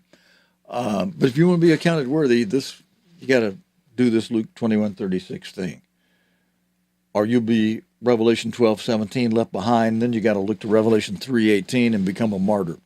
A better way is to be accounted worthy to escape. It's better, much, much better, and you get to see it all played out. All right, let's go to a hymn. Like I said, come back to this screen. We sang hymn 1. Let's go to Psalm 4, and all sing together. Trust in God and stand in awe. Psalm 4, this does have chorale accompaniment with it. Let's all sing together with the chorale. Psalm 4, trust in God and stand in awe. Hear answer when I call, O righteous God. Now His mercy set me free. Hear now my prayer. Oh, in the reality, awesomely sing, turning glory into shame, they are misled. Brother, may I stop us for just a second and ask you to remember Cat Williams. As I'm doing the boom, boom, booms, I'm not making fun or light of God's hymns. It's something Cat used to do when we didn't have a piano and we'd sing in the nursing home. She's locked in a nursing home against her will. Many of you know that. Just a reminder, please pray for Cat as we sing and she's not able to have visits have brethren to sing with on the Sabbath. Let's pray that God will cause her to be strong against those drugs they're giving her against her will, even if they're forcing them on her, that God will remove them from her body, keep her mind strong, and eventually, God willing, help us to do something that gets her a caregiver and for long enough to get her back on her feet, get her out of there in a safe place with a legal guardian who can tell her family, you don't put her back in that place. All right, so your prayers for God's will on that will be appreciated. A few boom booms I might throw in here will be an honorable reminder of Cat Williams. Those two.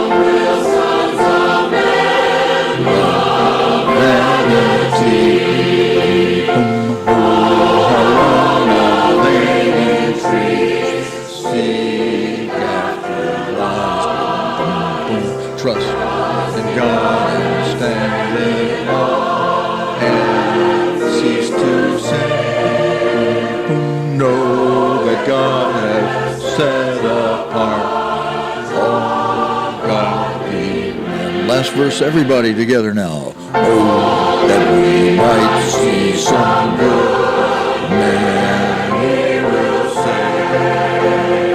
Holy One has smiled on us, oh, righteous God. God has given me more joy than they all know.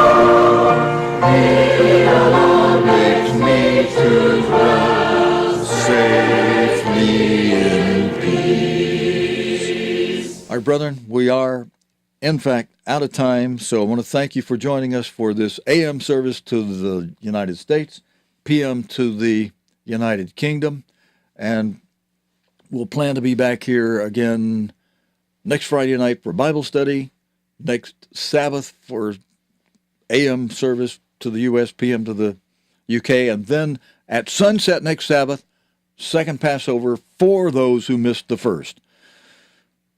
And brother, thank you for joining me, and I'll line up our little going out of here theme, and otherwise, that's when we'll see you next on Sabbath.tv. Otherwise, we'll plan to be back on World Watch Television with the day's current news related to the Bible and prophecy on the World Watch TV channel beginning tomorrow night, Sunday night. So until next time, your host for today's service, Stephen Lloyd Gilbreath. Happy Sabbath. Shabbat Shalom, everybody.